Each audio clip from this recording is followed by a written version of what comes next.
ಕಳಸ ಭಾಗದಲ್ಲಿ ಸ್ವಾತಂತ್ರ್ಯ ದಿನಾಚರಣೆಯಂದು ನಮ್ಮ ರಿಜ್ವಾನ್ ಅವರ ಒಂದು ಎಲ್ಲ ಕಡೆಯೂ ಬಾವುಟ ಕಟ್ಟೋದ್ರಲ್ಲಿ ಹೆಸರುವಾಸಿಯಾಗಿದ್ದಾರೆ ಈಗ.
God, attention.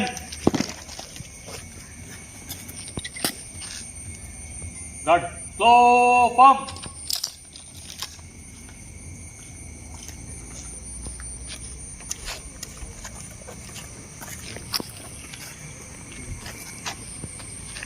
God, national flag present up.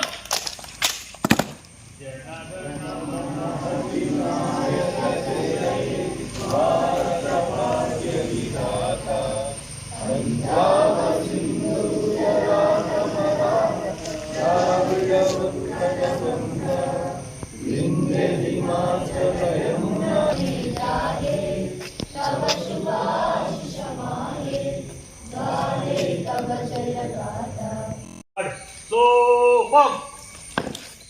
God, order arm.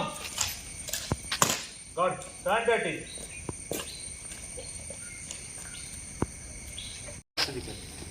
ಎಂಬತ್ತನೇ ವರ್ಷದ ಸ್ವಾತಂತ್ರ್ಯ ದಿನಾಚರಣೆ ಉತ್ಸವದ ಅಂಗವಾಗಿ ಈಗ ಒಂದೇ ಮಾತರಮನ್ನ ಆಡಬೇಕಂತೇಳಿ ಮಕ್ಕಳಿಗೆ ವಿನಂತಿಸುತ್ತೇವೆ. ವಂದೇ ಮಾತರಂ ಸುಜಲಾಂ ಸುಫಲಾಂ ಮಲಯಜ ಶೀತಲಾಂ ಸಸ್ಯ ಶ್ಯಾಮಲಾಂ ಮಾತರಂ ವಂದೇ ಮಾತರಂ ವಂದೇ ಮಾತರಂ ಶುಭ್ರದೋಸ್ತ ಕುಸುಮಿತ ಸುಮದಳ ಶೋಭಿ ಸುಖದಾಂ ವರದಾಂ ಮಾತರಂ ವಂದೇ ಮಾತರಂ ವಂದೇ ಮಾತರಂ. ಅಧಿಕಾರಿಗಳಾದ ಕುಮಾರಿ ಕೆ ಸುರಕ್ಷಾ ಮೇಡಮ್ ರವರು 2 ಹಿತವಚನ ನುಡಿಬೇಕಂತ ಕೇಳ್ತಾರೆ. ಎಲ್ಲರಿಗೂ 80ನೇ ವರ್ಷದ ಸ್ವಾತಂತ್ರ್ಯ ದಿನಾಚರಣೆ ಹಾರ್ದಿಕ ಶುಭಾಶಯಗಳು. ಅವರಿಗೆ ವಂದನೆಗಳು. ಈಗ ಈ ಕಳಸದಲ್ಲಿ ನ್ಯಾಯಾಲಯ ಪ್ರಾರಂಭವಾಗಿ ಈ ದಿನ 10ನೇ ವರ್ಷದ ಸ್ವಾತಂತ್ರ್ಯ ದಿನಾಚರಣೆಯನ್ನು ನಾವು ಆಚರಿಸ್ತಾ ಇದ್ದೀವಿ. ಈ ಶುಭ ಸಂದರ್ಭದಲ್ಲಿ ಈ ಸಭೆಯನ್ನು ಉದ್ದೇಶಿಸಿ ಗ್ಯಾರಂಟಿ ಸಮಿತಿ ಅಧ್ಯಕ್ಷರಾದ ಶ್ರೇಣಿಕ್ ಅವರು 2 ಹಿತವಚನ ನೋಡಿಬೇಕಂತೇಳಿ ಕೇಳ್ತಾರೆ. ಹಾಗೂ ವಕೀಲ ಮಿತ್ರರೇ, ಸಹೋದರ ಸಹೋದರಿಯರೇ, ಸ್ವತಂತ್ರ ದಿನಾಚರಣೆ 80ನೇ ಸ್ವತಂತ್ರ ದಿನಾಚರಣೆ ಎಲ್ಲರಿಗೂ ಗೊತ್ತಿರ್ತಕ್ಕಂಥ ವಿಷಯ. ಹಾಗಾಗಿ ಮೊದಲನೇದಾಗಿ ಶುಭಾಶಯಗಳನ್ನು ಹೇಳ್ತೀನಿ. ಈ ಕಾರ್ಯಕ್ರಮಕ್ಕೆ ಏನು ಹಿಂದೆ ಸ್ವತಂತ್ರ ದಿನಾಚರಣೆಯನ್ನು ತಂದಂಥ ನಮ್ಮ ಮಹಾತ್ಮ ಗಾಂಧೀಜಿಯವರು ಇರ್ಬೋದು, ಸುಭಾಷ್ ಚಂದ್ರ ಬೋಸ್ ಇರ್ಬೋದು, ಹಾಗೆ ನೆಹರೂರು ಇರ್ಬೋದು, ಇವರೆಲ್ಲರೂ ಸೇರಿ ಇವತ್ತು ಇನ್ನೂ ಇತರರು ಸೇರಿ ನಮಗೆ ಸ್ವಾತಂತ್ರ್ಯವನ್ನು ತಂದುಕೊಟ್ಟಿದ್ದಾರೆ. ಆದರೆ ನಾವು ಮಾಡ್ತಿರ್ತಕ್ಕಂಥ ಕೆಲಸವೇನೆಂದರೆ ಸಾರ್ವಜನಿಕ ಆಸ್ತಿ ಪಾತ್ರಗಳನ್ನು ಹಾಳು ಮಾಡದೇ ಇರ್ತಕ್ಕಂಥದ್ದು, ಪರಿಸರವನ್ನು ನಾವು ಹಾಳು ಮಾಡದೇನೆ ಹಾಗೂ ಬಡ ವರ್ಗದ ಜನರು, ಶೋಷಿತ ಜನರಿಗೆ ನಾವು ಸಹಕಾರ ಮಾಡಿಕೊಂಡು ನಮ್ಮ ದೇಶದ ಅಭಿವೃದ್ಧಿಗೆ ಎಲ್ಲರೂ ಸೇರಿ ಶ್ರಮಿಸಿದರೆ ಅದೇ ನಮಗೆ ಸಿಕ್ಕಂಥ ಒಂದು ಸ್ವತಂತ್ರ ಅಂತ ಹೇಳುವಂಥ ಈ ಹುತಾತ್ಮರಾದವರಿಗೆ ನಾವು ಒಂದು ಗೌರವ ಕೊಟ್ಟಂತೆ ಆಗ್ತದೆ. ಆ ರೀತಿ ನಡ್ಕೊಳ್ಳೋದು ನಮ್ಮ ದೇಶದ ಎಲ್ಲ ಪ್ರಜೆಗಳಿಗೂ ಅನ್ವಯಿಸುವಂಥ ಕಾರ್ಯಕ್ರಮ ಅಂತ ಹೇಳಿ ನನ್ನ ಈ ಸ್ವತಂತ್ರ ದಿನಾಚರಣೆಗೆ ಶುಭಾಶಯವನ್ನು ಕೊಡ್ತೇನೆ. ಮಾಜಿ SDMC ಅಧ್ಯಕ್ಷರಾದ MD ಸಂತೋಷ್ ರವರು ಅವರ ಹಿತವಚನ ನೋಡಿಬೇಕಂತ ಕೇಳ್ತೇನೆ. ಸ್ವತಂತ್ರ ದಿನಾಚರಣೆಗೆ ಎಲ್ಲರಿಗೂ ಶುಭಾಶಯ ಹೇಳ್ತಾ, ಇಲ್ಲಿ ಈ ಧ್ವಜಾರೋಹಣ ಮಾಡಿದಂಥ ನ್ಯಾಯಾಧೀಶರೇ ಹಾಗೂ ವಕೀಲ ಮಿತ್ರರೇ ಹಾಗೂ ಎಲ್ಲ ಸಾರ್ವಜನಿಕರೇ ಹಾಗೂ ಪೊಲೀಸ್ ಸಿಬ್ಬಂದಿಗಳೇ ಹಾಗೂ ಮಕ್ಕಳೇ, 10ನೇ ವರ್ಷದಿಂದ ಕಳಸಕ್ಕೊಂದು ನ್ಯಾಯಾಲಯ ಬೇಕು ಅಂತ ಕೇಳಿದಾಗ ಇಲ್ಲಿ SDMC ಕಾಲೇಜಿನ SDMC ಅಧ್ಯಕ್ಷರಾಗಿ ನಾನು ಕಾರ್ಯಾಧ್ಯಕ್ಷನಾಗಿ ಕೆಲಸ ಮಾಡ್ತಿದ್ದೆ. ಜಾಗ ಬೇಕು ಅಂದಾಗ ಅವಾಗ ನಮ್ಮ MLA ಅವರಾಗಿ BB ನಿಂಗಯ್ಯನವರಿದ್ದರು. ಅವ್ರ ಹತ್ರ ಹೋಗಿ ಮತ್ತು ವಕೀಲರ ಹತ್ರ ಎಲ್ಲ ಹೋಗಿ ಹೈಕೋರ್ಟ್ ಜಡ್ಜ್ ಅವ್ರನ್ನೂ ಸಹ ನಾವು ಮೀಟ್ ಮಾಡಿ, ಅಲ್ಲಿ ಮೈಕಲ್ ಡಿ ಕುನ್ನಾ ಅನ್ನೋರು ಅಲ್ವಾ ಇರಬೇಕು, ಮೈಕಲ್ ಡಿ ಕುನ್ನಾ ಅನ್ನೋರು ಹೈಕೋರ್ಟ್ ಜಡ್ಜು ಇದ್ದರು. ಅವ್ರನ್ನೂ ಸಹ ಹೈಕೋರ್ಟ್ನಲ್ಲೇ ಸಹ ಮೀಟ್ ಮಾಡಿ, ಮತ್ತು ಜಾಗ ಬೇಕು ಅಂದಾಗ ಜಾಗನ ಇದನ್ನ ಆಲ್ಟ್ರ್ ಮಾಡಿಬಿಟ್ಟು ಕಾಲೇಜಿಗೆ ಕೊಡೋದಕ್ಕೆ ಮಾಡಿ ಇದು 10 ವರ್ಷ ನಡೀತದೆ. ನಮಗೆ ಇದು ಮುಂದೆ ಸಹ ಇನ್ನು ಕಂಟಿನ್ಯೂಸ್ ಆಗಿ ರೆಗ್ಯುಲರ್ ಕೋರ್ಟ್ ಆಗಬೇಕು. ಯಾಕೆಂದರೆ ಮೂಡಿಗೆರೆಗೆ ಹೋಗಿ ಬರೋದಕ್ಕೆ ಸಾರ್ವಜನಿಕ, ಈಗ ಜಡ್ಜ್ ಸಾಹೇಬರು ಬೆಳಗ್ಗೆ ಬಂದಿದ್ದಾರೆ, ಅವ್ರಿಗೆ ಎಷ್ಟು ಕಷ್ಟ ಆಗಿದೆ ಅಂಥೇಳಿ ನಮಗೂ ಅರ್ಥ ಆಗುತ್ತೆ. ಯಾಕೆಂದರೆ ನಾವು ಎಲ್ಲ ಸಾರ್ವಜನಿಕರು ಮೂಡಿಗೆರೆಗೆ ಹೋಗಿ ಬರೋದು ದೊಡ್ಡ ಸಮಸ್ಯೆ. ಹಾಗಾಗಿ ಫಸ್ಟಿಗೆ ಇದಾಯಿತು, ಕೋರ್ಟ್ ಆಯಿತು, ಈಗ ತಾಲೂಕು ಕೇಂದ್ರನೂ ಆಗಿದೆ. ಯಾಕೆಂದರೆ ಜನ ಇಲ್ಲಿಂದ ಹೋಗಬೇಕು ಅಂದರೆ ಬೆಳಗ್ಗೆ 5 ಗಂಟೆಗೆ ಹೋಗಿ ರಾತ್ರಿ ವಾಪಸ್ ಬರೋದು ಕಷ್ಟ ಆಗ್ತಿತ್ತು ಹಿಂದೆ. ಈಗೆಲ್ಲ ಸ್ವಲ್ಪ ವೆಹಿಕಲ್ ಆಗಿದೆ, ಬರ್ತಾರೆ. ಬಿಟ್ಟರೆ ಡೈಲಿ ಬೆಳಗ್ಗೆ ಹೋಗಿ ಸಾಯಂಕಾಲ ಬರೋದು ಅವರಿಗೂ ಕಷ್ಟ ಆಗ್ತಿದೆ. ಎಷ್ಟೇ ಕೇಸು ಕಮ್ಮಿ ಇದ್ದರೂ ಸಹ ಸ್ವಲ್ಪ ಅದ್ರ ಬಗ್ಗೆ ಗಮನ ಕೊರಿಸ್ಬೇಕು ವಕೀಲರು. ಯಾಕೆ ಅಂತ ಹೇಳಿದ್ರೆ ಈ ವಕೀಲರಲ್ಲೇ ಒಂದು ಲಾಬಿ, ನಾನು ಆ ಕೋರ್ಟ್ ತರಬೇಕಾದ್ರೆ ವಕೀಲರಲ್ಲೇ ಒಂದು ಲಾಬಿ, ಮೂಡಿಗೆರೆ ಕಡೆ ವಕೀಲರು ಕಳಸ ಕೋರ್ಟ್ ತರೋಕ್ಕೆ ಕೂಡುದು ಅನ್ನೋ ವ್ಯವಸ್ಥೆ ಒಳಗೆ ಈಗಿನ ಹಿರಿಯ ವಕೀಲರು, ಅವಾಗಲೂ ಹಿರಿಯ ವಕೀಲರುಗಳು ನಮ್ಮ ಹತ್ರನೂ ಸಹ ಗಲಾಟೆ, ನಮ್ಮ ಬಂಧುಗಳು ಇದ್ದರು, ನಮ್ಮ ಹತ್ರ ನೀವು ಯಾಕೆ ಹಂಗೆ ಮಾಡ್ತೀರಾ, ನಮ್ಗೆ ಇದಾಗುತ್ತೆ, ಹಂಗಾಗುತ್ತೆ, ಹಿಂಗಾಗುತ್ತೆ ಅಂತ ಇದು ಮಾಡಿದರು.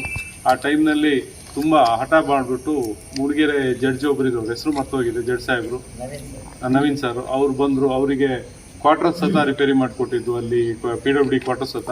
ಮತ್ತು ಇಲ್ಲಿ ಒಬ್ಬರು ವಾಚ್ಮ್ಯಾನ್ ಇರ್ತಾರೆ, ವಾಚ್ಮ್ಯಾನ್ನ ಅಲ್ಲಿ ಅರಮನ್ಮಕ್ಕಿಯಲ್ಲಿ ಒಂದು ಇಂಜಿನಿಯರಿಂಗ್ ಕ್ವಾರ್ಟರ್ಸ್ ಇತ್ತು, ಅದರಲ್ಲೂ ಸಹ ರಿಪೇರಿ ಮಾಡಿ ಅವ್ರಿಗೆ ಮಾಡಿಸ್ಕೊಟ್ಟು ಎಲ್ಲ ರೀತಿಯಲ್ಲೂ ಮಾಡಿಸ್ಕೊಟ್ಟಿತ್ತು. ಯಾಕಂದರೆ ಕ್ವಾರ್ಟರ್ಸ್ ಯೂಸ್ ಆಗ್ತಿಲ್ಲ. ಬಟ್ ಇದು ನಡೀತಿರೋದು ಒಂದು ಸಂತೋಷ ವಿಚಾರ. ಇದನ್ನು ಕಂಟಿನ್ಯೂಸ್ ಆಗಿ ರೆಗ್ಯುಲರ್ ಕೋರ್ಟ್ ಆಗಿ ನಡ್ಕೋಬೇಕು. ಯಾಕೆಂದರೆ ಸಾರ್ವಜನಿಕರಿಗೆ ಉಪಯೋಗ ಆಗಬೇಕು. ಇದು ಕೋರ್ಟಿಗೆ ತೊಂದರೆ ಆಗುತ್ತೆ, ಕೇಸ್ ಕಮ್ಮಿ ಇದೆ ಅನ್ನೋದಕ್ಕಿಂತ ಸಾರ್ವಜನಿಕರು ಇಲ್ಲಿಂದ ಮೂಡಿಗೆರೆಗೆ ಹೋಗೋದು ಅನ್ನೋದು ಒಂದು ದೊಡ್ಡ ಹರಸಾಹಸ. ಅದನ್ನು ಈ ಇಲ್ಲಿ ಬಂದಿರುವಂಥ ಜಡ್ಜ್ ಸಾಹೇಬರಿಗೆ ಎಲ್ಲರಿಗೂ ಅನುಭವ ಆಗಿದೆ. ದಯಮಾಡಿ ಅದಕ್ಕೆ ಏನೇನು ಬೇಕು ಸಹಕಾರನ ನಾವು ಗ್ರಾಮಸ್ಥರು ಇರ್ಬೋದು, ಆಡಳಿತ ಪಕ್ಷ ಇರ್ಬೋದು, ಎಲ್ಲ ಶಾಸಕರು ಇರ್ಬೋದು, ಎಲ್ಲರೂ ಸಹಕಾರ ಕೊಡ್ತಾರೆ ಅಂತ ಭಾವಿಸ್ತೀನಿ. ವಂದನೆಗಳು. ಹಾಗೆ 80ನೇ ಸ್ವತಂತ್ರ ದಿನೋತ್ಸವದ ಶುಭಾಶಯಗಳನ್ನು ತಿಳಿಸ್ತೇನೆ. ಈಗಾಗಲೇ ಸಂತೋಷ್ ಅವರು ಹೇಳಿದಾಗೆ 10 ವರ್ಷ ಆಗಿರೋದು ಭಾಳ ನಮಗೆಲ್ಲರಿಗೂ ಭಾಳ ಶಾರ್ಟ್ ಟೈಮಲ್ಲಿ 10 ವರ್ಷ ಆಯಿತು ಅಂತ ಅನಿಸುತ್ತೆ. ಆದರೆ ಅಲ್ಲಿರ್ತಕ್ಕಂಥ ನೇಮ್ ಪ್ಲೇಟ್ ಚೇಂಜ್ ಆಗಲೇಬೇಕು. ಸಂಚಾರಿ ನ್ಯಾಯಾಲಯ ಹೋಗಿ ಕಾಯಂ ನ್ಯಾಯಾಲಯ ಆಗೋದು ಸೂಕ್ತ ಅಂತ ನಾನಂತೂ ಅವ್ರ ಮಾತಿಗೆ ಪಡಿಸ್ತೀನಿ. ಅಗತ್ಯವಾದಂಥ ಕೇಸ್ಗಳ ಸಂಖ್ಯೆ ಕಡಿಮೆ ಇದೆ ಅಂತ ಕೇಳ್ಪಟ್ಟಿದ್ದೀನಿ. ಆದರೆ ಒಂದು ಅವಕಾಶ ಏನಿದೆ ಅಂದರೆ ಕಾನೂನು ವ್ಯಾಪ್ತಿಯಲ್ಲಿ ತಿಳ್ಕೊಂಡಾಗ 2 ಪಕ್ಕದ ನ್ಯಾಯಾಲಯಗಳಿರ್ತಕ್ಕಂಥ ಜಡ್ಜ್ಗಳನ್ನು 3 ದಿನ ಅಲ್ಲಿ 3 ದಿನ ಇಲ್ಲಿ ಆ ಥರ ಡಿಪ್ಯೂಟ್ ಮಾಡಿದರೆ ಬಹುಶಃ ಶೃಂಗೇರಿ ಮತ್ತು ಕಳಸ ಹತ್ತಿರದಲ್ಲೂ ಇದೆ, ಕೇವಲ 2 ಗಂಟೆಯ ಒಂದು ಪ್ರಯಾಣ. ಹಾಗಾಗಿ 3 ದಿನ ಶೃಂಗೇರಿ ಕೋರ್ಟ್ನ ಜಡ್ಜನ್ನು ಕಳಸ ಕೋರ್ಟ್ಗೆ ನಿಯೋಜನೆ ಮಾಡಿದರೆ ನನ್ನ ಅಭಿಪ್ರಾಯದಲ್ಲಿ ಕಳಸದ ಎಲ್ಲ ನ್ಯಾಯಾಲಯದ ಕೇಸ್ಗಳಿಗೆ ನ್ಯಾಯ ಸಿಗ್ಬೋದು ಅಂತ ಭಾವಿಸ್ತೀನಿ. ಇದರಿಂದ ನಮ್ಗೆ ನಿಜವಾದ ನ್ಯಾಯ ಏನಪ್ಪ ಅಂದರೆ ಮೂಡಿಗೆರೆ ಕೋರ್ಟಿಗೆ ಹೋಗ್ಬಾರದೇ ದೊಡ್ಡ ಅನ್ಯಾಯ ಅಂತ ಅನಿಸ್ತದೆ ನಮ್ಮ ಜನರಿಗೆ. ಸೊ ಆ ದೃಷ್ಟಿಯಲ್ಲಿ ಒಂದು ನ್ಯಾಯ ಸಿಕ್ಕಿದ್ರೆ ಸ್ವಾತಂತ್ರ್ಯೋತ್ಸವ ಮುಂದಿನ 11ನೇ ವರ್ಷ ಈ ಆವರಣದಲ್ಲಿ ನಾವು ಮಾಡಬೇಕಾದ್ರೆ ಪೂರ್ಣ ಪ್ರಮಾಣದ ಕೋರ್ಟ್ ಆಗಲಿ ಅಂತ ಬಯಸ್ತಾ ನನ್ನ ಮಾತು ಮುಗಿಸ್ತೀನಿ. ಧ್ವಜಾರೋಹಣ ನೆರವೇರಿಸಿದ ನ್ಯಾಯಾಧೀಶರು ಹಾಗೂ ಪ್ರಥಮ ದರ್ಜೆ ನ್ಯಾಯಿಕ ದಂಡಾಧಿಕಾರಿಗಳಾದ ಕುಮಾರಿ JK ಸುರಕ್ಷಾ ಮೇಡಮ್ ರವರಿಗೆ ವಂದನೆಗಳನ್ನು ಸಲ್ಲಿಸುತ್ತೇವೆ.